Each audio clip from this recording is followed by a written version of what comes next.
नमस्कार. एलएस मराठीच्या special bulletin मध्ये आपलं स्वागत आहे. पाहूयात काही वेगवान हेडलाईन्स. लोकमान्य टिळकांनी स्वातंत्र्य संग्रामाला नवी दिशा दिली. लोकमान्य टिळकांनी निर्भीड पत्रकारिता केली.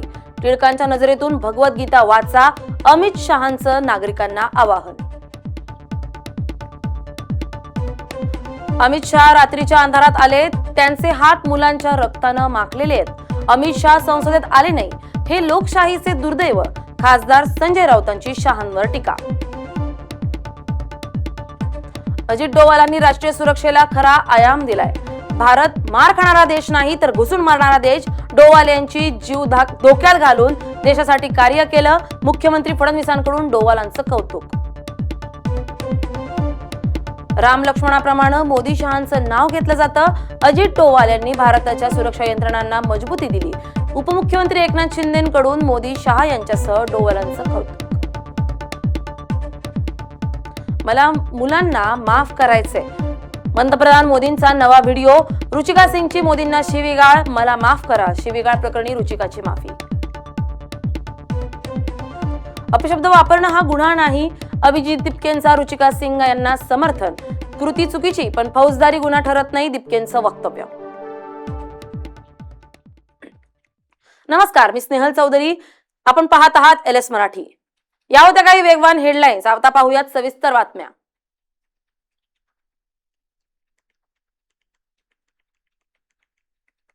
राज ठाकरेंनी चंद्रकांत पाटील यांची खिल्ली उडवली आहे. एकानं आयुष्यभर डोकाला तेल चोपडलं असं राज ठाकरे म्हणतात. तेल चोपडून पण बुद्धी आली नाही असं राज ठाकरेंचं वक्तव्य. मला चंद्रकांत पाटलांच्या मेंदूवरचे फिंगरप्रिंट बघायचेत. हा कसला उच्च तंत्र शिक्षण मंत्री असं राज ठाकरे म्हणतात. असेच शिक्षण मंत्री म्हटल्यावर पारा तर चढणारच असं राज ठाकरेंनी प्रतिक्रिया दिली आहे.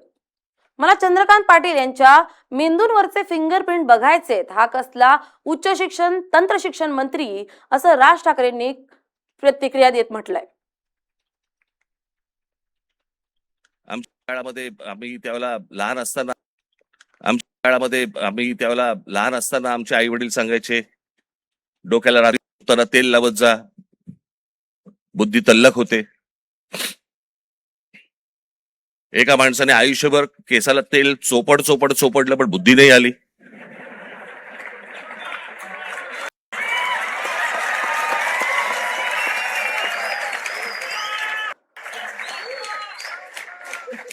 प्रत्येक केस स्वतंत्र उमेदवारासारखा उभा असतो. कमी करा.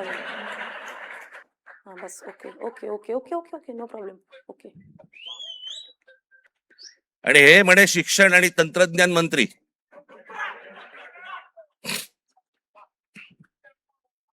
काय बोलतोय आपण? काय चाललंय? जग कुठे चाललंय? आपण काय बोलतो? आपण शिक्षण आणि तंत्रज्ञान त्याचा महाराष्ट्राचा मंत्री. दगडावरच्या फुटप्रिंट्स, त्यांना फिंगरप्रिंट्स म्हणायच्या होत्या. आता बातमी पावसाची, पण पावसाच्या सुंदरतेची. सह्याद्रीच्या डोंगर रांगांमध्ये निसर्गाचं अप्रतिम सौंदर्य बहरलंय. जुन्नर मधील माळशेज खुबी परिसरातील धबधबे प्रवाहित झालेत. मुसळधार पावसामुळे निसर्गरम्य नयनरम्य रूप पाहायला मिळतंय. डोंगर दगडांमधून 400 ते 500 फूट उंचीवरून कोसळणारे पांढरशुभ्र धबधबे आणि चोहीकडे पसरलेली हिरवळ दाट धुके पर्यटकांचं मन प्रसन्न करते. वाढत्या उकाड्यानंतर सुरू झालेल्या या पावसामुळे आणि थंड वातावरणामुळे पर्यटकांची पावलं आपोआप या निसर्गरम्य घाटाकडे वळतायत. याच मनमोहक निसर्ग सौंदर्याचा आढावा घेतलाय आमच्या प्रतिनिधी नीलम चापुडे यांनी. पाहूयात. पर्वत रांगांमध्ये गेल्या काही दिवसापासून सतत पाऊस पडत असल्यामुळेच जुन्नर मधील काही ठिकाणी लहान मोठे धबधबे सुरू झाले आहेत. तसेच इथे धुक्याची चादर सुद्धा ओढलेली पाहायला मिळत आहे. कहाँ से आए हो आप? हम लोग अहिल्यानगर से आए. अहिल्यानगर से आए. आप आपके फैमिली के साथ आए हो यहाँ पे?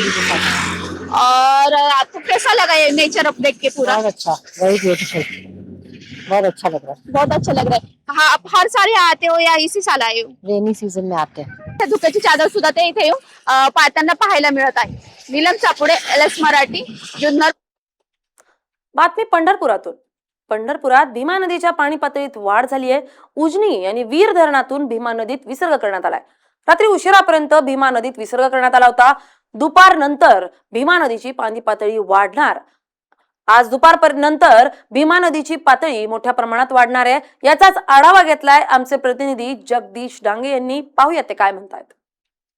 उजनी धरणातून 80,000 क्युसेस पाणी, तसंच वीर धरणातून साधारण 43,000 क्युसेस पाण्याचा विसर्ग भीमा पात्रामध्ये करण्यात आलेला आहे. भीमा नदीमध्ये साधारण 1.25 लाख क्युसेस पाणी सोडण्यात आलेलं आहे. आपण पाहू शकतो की पंढरपुराच्या चंद्रभागा पात्रामध्ये आहोत. आपण सध्या पाहू शकतो की नदी पलीकडील इस्कॉन मंदिराचा प्रभुपाद घाट असेल किंवा पुंडलिकाचं मंदिर असेल, त्याचबरोबर लहान मोठे मंदिर समाधी हे पूर्णपणे पाण्याखाली गेले दिसत आहे. पाण्याने वेढा घातला दिसत आहे. त्याचबरोबर प्रशासनाने येणाऱ्या भाविकांना स्नानासाठी मज्जाव करण्यात आलेला आहे. प्रशासनाकडनं त्यांना आवाहन करण्यात आले कोणी नदीमध्ये पात्रामध्ये येऊन स्नान करू नये. सध्याच्याला पूर परिस्थिती वाढत असल्या कारणाने, पुरावा धोका वाढत असल्या कारणाने पूर्ण घाटावरती बॅरिकेडिंग करण्यासाठी प्रशासनाने सुरुवात केली आहे. त्याचबरोबर पंढरपूर शहरातील नदीकाठ असलेले अंबिका झोपडपट्टी व व्यासनारायण झोपडपट्टी येथील साधारण 40-45 घरांना स्थलांतरित करण्यात.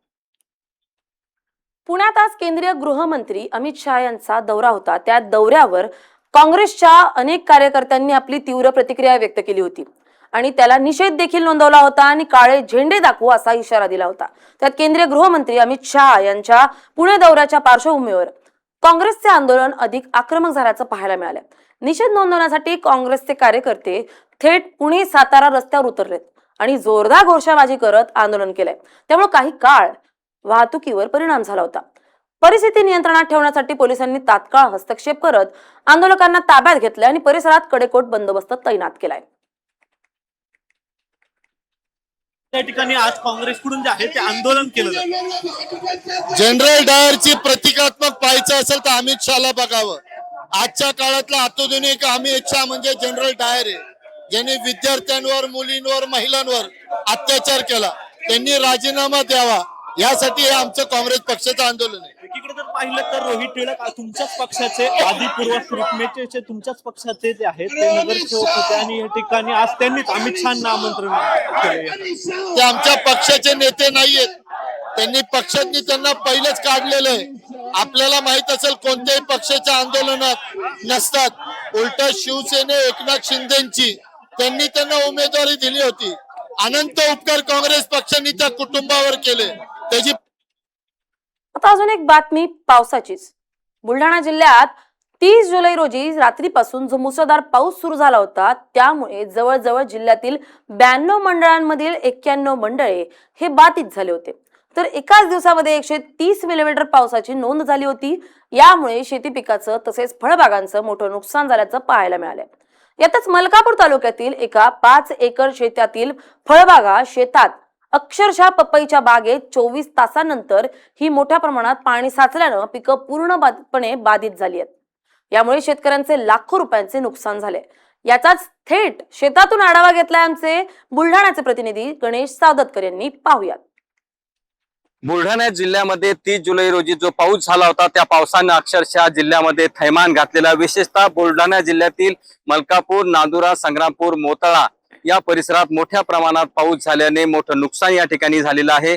एकंदरीत जर पाहिलं तर 130 मिलीमीटर हा पाऊस झाल्याची नोंद आहे आणि एकंदरीत 92 जे मंडळी आहेत त्या 92 मंडळापैकी 91 मंडळ जे आहेत ते बाधित झालेले आहेत. जवळजवळ 84,000 हेक्टरवरील जे पिकं आहेत त्यांचं मोठं प्रमाणात नुकसान झालेलं आहे. आपण मलकापूर जवळ या ठिकाणी मोताळ्याचं जे शेत आहे त्या एका शेतामध्ये आहो. आपण माझ्या मागे पाहू शकता हे पपईचं या ठिकाणी पीक आहे, फळबाग आहे आणि या ठिकाणी या पपईची आपण अवस्था पाहू शकता. अक्षरशः पूर्ण म्हणजे 24 तास उलटूनही सध्या पाणी या प्रमाणात आजही त्याच प्रमाणात मोठं आहे. म्हणजे 24 तासा अगोदर हे पाणी किती प्रमाणात या होत्या काही सविस्तर बातम्या. आता पाहूयात काही महत्त्वाच्या विशेष घडामोडी. लोकमान्य टिळकांनी स्वातंत्र्य संग्रामाला नवी दिशा दिली. लोकमान्य टिळकांनी निर्भीड पत्रकारिता केली. टिळकांच्या नजरेतून भगवद्गीता वाचा. केंद्रीय गृहमंत्री अमित शहांकडून नागरिकांना आवाहन. राम लक्ष्मणाप्रमाणे मोदी शहांचं नाव घेतलं जातं. अजित डोवाल यांनी भारताच्या सुरक्षा यंत्रणांना मजबूती दिली. उपमुख्यमंत्री एकनाथ शिंदेकडून पीएम मोदींसह अमित शहा, अजित डोवालांचं कौतुक. प्रत्येक नागरिकांनी टिळकांच्या नजरेतून बघायला हवंय. स्वातंत्र्य लढ्यात आवाज उठवणारे टिळक होते. लोकमान्य टिळकांनी परप्रांताविरोधात आवाज उठवला. अजित डोवालांचं पुण्यातून वक्तव्य. पंतप्रधान मोदींनी त्यांच्यावरील टीकेसाठी तरुणांना माफ केलं, हा त्यांचा मोठेपणा. देशाच्या गृहमंत्र्यांवर टीका करण्याची संजय राऊतांची लायकी नाही, मंत्री नितेश राणेंची टीका. अन्न व औषध प्रशासन आयुक्त तुकाराम मुंढे अमरावतीत दाखल. जिल्हाधिकारी कार्यालयात अनेक विभागातील अधिकाऱ्यांसोबत बैठक. अवैध दुकाने, हॉटेल, गुटखा कारवाईवर मुंढे यांनी घेतला आढावा. नांदेडच्या किनवट शहरात दहशत निर्माण करणाऱ्या आरोपीला अटक करून काढण्यात आली धिंड. पोलिसांकडून गुंडाची दहशत कमी करण्याचा प्रयत्न. पाकिस्तानच्या कराचीच्या लियारीत गँगवॉर पुन्हा उफाळलं. कुख्यात गँगवॉर कमांडर उझेर बलोचचा भाऊ जुबेर बलोच याच्यावर जीवघेणा हल्ला. लातूरमध्ये गॅस सिलेंडरमध्ये गॅस नाही, सिलेंडरमध्ये तब्बल 4 लिटर पाणी निघालं. इंडियन गॅसवर ग्राहकाचा गंभीर आरोप. गॅस कंपनीच्या कार्यपद्धतीवर प्रश्नचिन्ह. वाशिममध्ये आयशर ट्रकचा अपघात. ट्रकमधील बिअरच्या रिकाम्या बाटल्यांचा गायींवर मारा. गाय गंभीर जखमी. नियंत्रण सुटल्यानं अपघात झाल्याची माहिती. छत्रपती संभाजीनगरच्या पैठणमध्ये पार्किंगच्या वादातून तुफान राडा. एका कॉल नंतर मोठे टोळके जमले. दुकानात घुसून 2 गटात प्रचंड हाणामारी. या होत्या काही महत्त्वाच्या घडामोडी. पाहत रहा LS मराठी, सत्याची नवी दिशा.